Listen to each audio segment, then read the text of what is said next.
Hi be, good morning be. Kumusta ka na be? Ano po yun? Ay!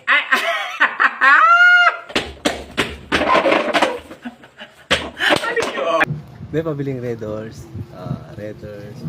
Bakit Red Horse? Lakas ng tama mo sa akin eh.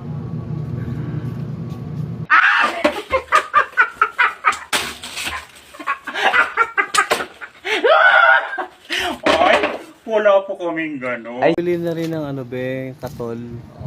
Tol, ilan? Isang pares na lang.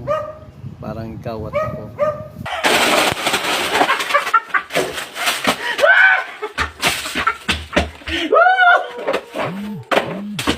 Wala po kaming gano'n. Ano po? Be, pabiling paminta. Paminta? Ano pong paminta? Buo o durog? Yung buo. Kasi buo yung pagmamahal ko sa'yo eh.